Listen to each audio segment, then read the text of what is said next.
विद्यार्थियों, हम लोग बात कर रहे थे बीए पार्ट थर्ड की। अब तक हम लोगों ने बीए पार्ट थर्ड का पेपर 1 पढ़ा था और अब हम लोग बीए पार्ट थर्ड का पेपर 2 पढ़ने जा रहे हैं या उसको समझने जा रहे हैं। तो ये जो पेपर 2 है आपका, वो है उप समाजशास्त्रों का परिचय, यानी सोशोलॉजी इंट्रोड्यूसिंग सब सोशोलॉजीज़, उप समाजशास्त्रों का परिचय, इसकी हम बात करेंगे। और इस पेपर के अंदर इसकी प्रमुख 3 शाखाएं हैं जिनकी हमको बात करनी है यहाँ पर। नगरीय समाज का समाजशास्त्र, और दूसरा विकास का समाजशास्त्र, और तीसरा वैश्वीकरण का समाजशास्त्र। और इन सभी शाखाओं से संबंधित प्रमुख आयामों को हमको यहाँ पर क्रमबद्ध और व्यवस्थित तरीके से अध्ययन करना है। तो नगरीय समाज, इसकी जो तीनों यूनिट्स हैं, पहली यूनिट है हमारी नगरीय समाज का समाजशास्त्र, यानी सोशोलॉजी ऑफ अर्बन सोसाइटी। इसकी हम पहले बात करेंगे।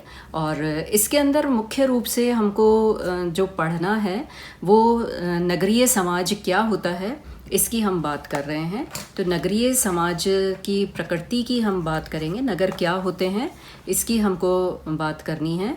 तो मुख्य रूप से जब हम नगर की बात करते हैं तो नगरीय समाजशास्त्र वह शास्त्र है जो कस्बों और नगरों के समाज और उनमें रहने वाले मनुष्यों के जीवन का अध्ययन करता है। यानी जो नगरों में या कस्बों में लोग रह रहे हैं, उनके जीवन का या उनके सामाजिक संबंधों का, उसका हमको क्रमबद्ध अध्ययन करना है। यानी वहाँ के समाजों की व्यवस्था, अव्यवस्था और उनमें होने वाले परिवर्तन, उस सब का हमको व्यवस्थित अध्ययन यहाँ पर करना है। तो नगरीय समाजशास्त्र का जब हम अध्ययन कर रहे हैं तो हमें ये पता होना चाहिए नगर क्या होते हैं, और नगर की अर्थ और परिभाषाएं देखते हुए हमको नगरीय क्षेत्र कौन सा होता है इसकी बात हमको करनी है। और इसके विकास की जब हम बात कर रहे हैं तो हमें इसके व्यावसायिक क्षेत्र भी देखने पड़ेंगे, या इसके समाजशास्त्रीय उपागम हमको देखने पड़ेंगे कि किस तरह से नगरीय समाजशास्त्र का विकास हुआ। इसके बाद हम इसकी कुछ अवधारणाओं का अध्ययन करेंगे, जिसमें मुख्य रूप से हमको नगर और उसके प्रकार देखने हैं। सिटीज़ क्या होती हैं, सिटीज़ एंड इट्स टाइप्स देखनी है हमको। तो ये कॉन्सेप्ट हमको पढ़नी है कि नगर होता क्या है। तो नगर क्या होता है ये जानने के लिए हमको पहले तो हमें ये पता होना चाहिए कि ग्रामीण समुदाय क्या होता है।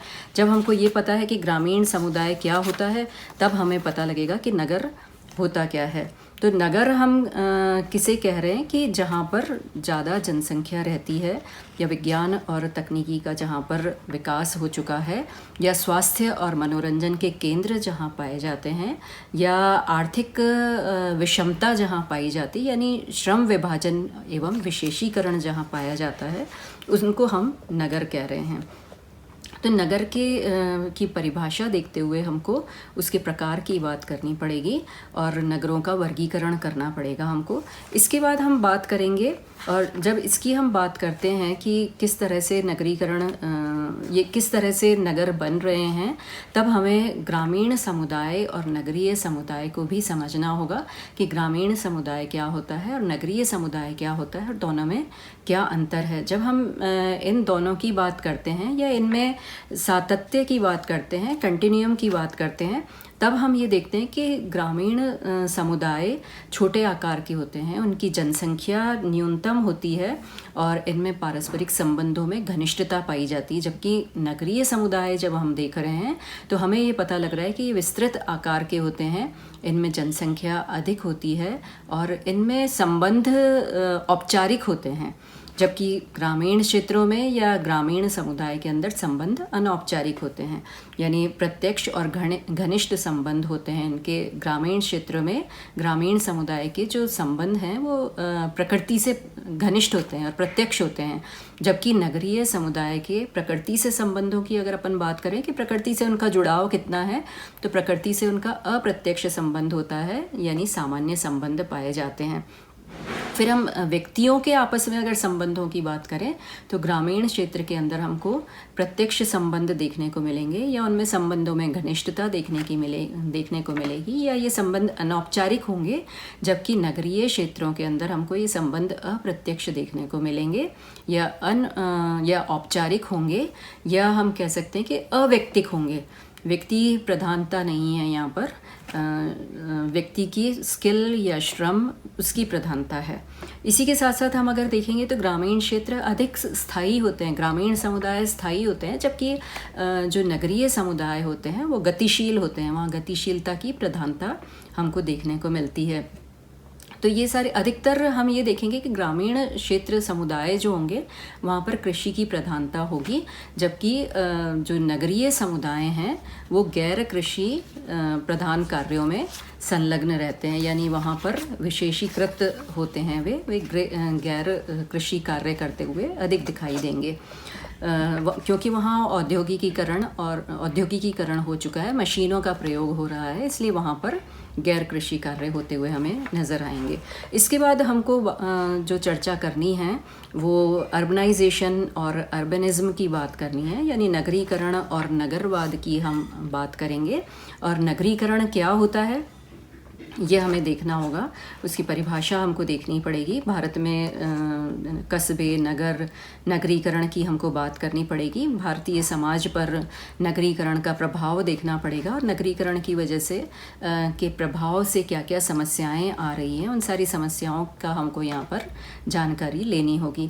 तो नगरीकरण हम किसको कह रहे हैं? नगरीकरण वो प्रक्रिया है जिसके द्वारा कस्बे और नगर निर्मित होते हैं और वहाँ के केंद्रीय क्षेत्रों में अधिक से अधिक लोग रहना और कार्य करना प्रारंभ कर देते हैं। तो इसको हम नगरीकरण कह रहे हैं।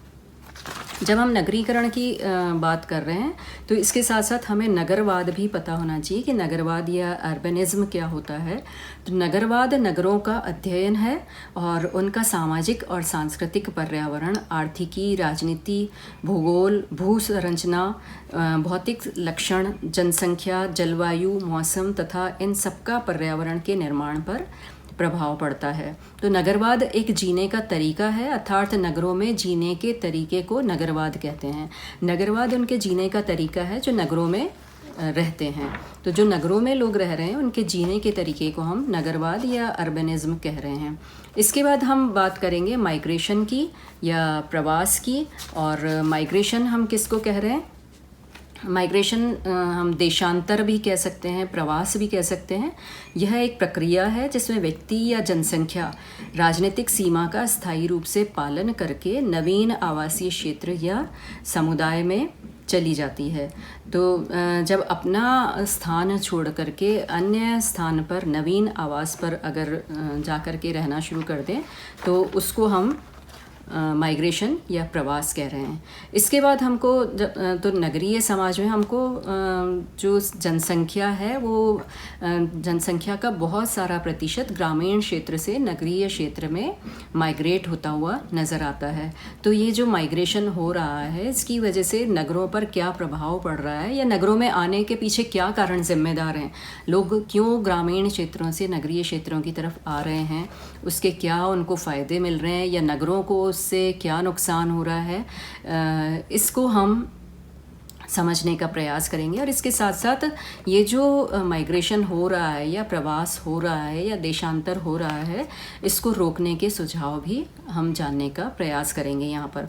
उसके बाद जो नगरों की मुख्य समस्या है, जो सामाजिक मुद्दे हैं, सोशल इश्यूज़ हैं, उनकी भी हम बात करेंगे इसके अंदर। जब हम नगरीय समाज को समझ रहे हैं तो वहाँ के जो सोशल इश्यूज़ हैं उनकी भी हमको बात करनी होगी। तो पहला जो इशू हम उठाएंगे यहाँ पर वो होगा गंदी बस्तियों की बात करेंगे, यानी स्लम एरिया की बात करेंगे। और गंदी बस्तियाँ या स्लम्स हम किसको कह रहे हैं? जहाँ जन सुविधाएँ उपलब्ध नहीं होती हैं, यानी जो लोगों की बेसिक सुविधाएं हैं वो वहाँ पर उपलब्ध नहीं हो, तब उनको हम गंदी बस्तियाँ कह रहे हैं। यानी वहाँ का जो प्राथमिक सुविधाओं का वहाँ पर अभाव होता है और उनका सही तरीके से निर्माण नहीं हुआ होता है। जनसंख्या बहुत होती है और जनसंख्या अधिक होने की वजह से वहाँ पर उसके दुष्परिणाम भी हमको देखने को मिलते हैं।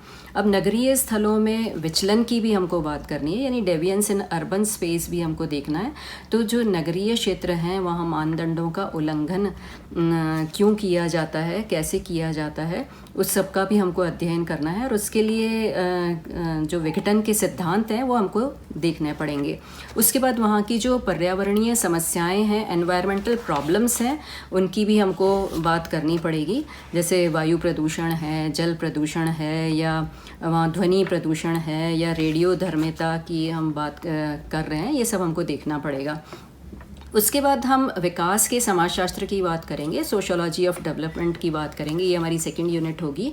और इसमें हम विकास का समाजशास्त्र क्या होता है उसकी बात करेंगे कि किस तरह से इन जो नगर हैं आपके, उप समाजशास्त्र है, इनका किस तरह से निर्माण हुआ। तो इसके विभिन्न सिद्धांतों की बात करेंगे हम, जिसमें हम वेबलिन का सिद्धांत देखेंगे, मार्क्स का सिद्धांत देखेंगे, टायलर का देखेंगे, स्पेंगलर का देखेंगे, सोरोकिन की बात करेंगे, या माल्थस थ्योरी देखेंगे। ये सारी बातें हमको यहाँ पर करनी है। उसके बाद डेवलपमेंट की जो कॉन्सेप्ट्स हैं उनकी हम बात करेंगे, उसकी अवधारणाओं की बात करेंगे, और स्पेशली हम सस्टेनेबल डेवलपमेंट की बात यहाँ पर करेंगे। फिर मॉडर्नाइजेशन की यानी आधुनिकीकरण की बात करेंगे, और विस्थापन और पुनर्वास की बात करेंगे, और सामाजिक मुद्दों की, सोशल इश्यूज़ की बात करेंगे, असमानताओं की बात करेंगे, क्षेत्रीय असमानताओं की बात करेंगे हम, और विकास और मानव अधिकार की यानी डेवलपमेंट एंड ह्यूमन राइट्स की बात करेंगे। इसके बाद जो थर्ड यूनिट है उसमें हम वैश्वीकरण का समाजशास्त्र की बात करेंगे, सोशोलॉजी ऑफ ग्लोबलाइजेशन की बात कर रहे हैं। तो वैश्वीकरण के समाजशास्त्र में हम उसका ग्लोबलाइजेशन होता क्या है, वैश्वीकरण क्या होता है, और उसमें हम कौन कौन से विषय लेकर के चल रहे हैं, या इसकी जो परिभाषा है, इसका शाब्दिक अर्थ है, उसकी हम बात कर रहे हैं। यानी विश्ववाद की अवधारणा यहाँ पर हमको विकसित करनी है, ये वैश्वीकरण की विशेषताओं की हमको बात करनी है।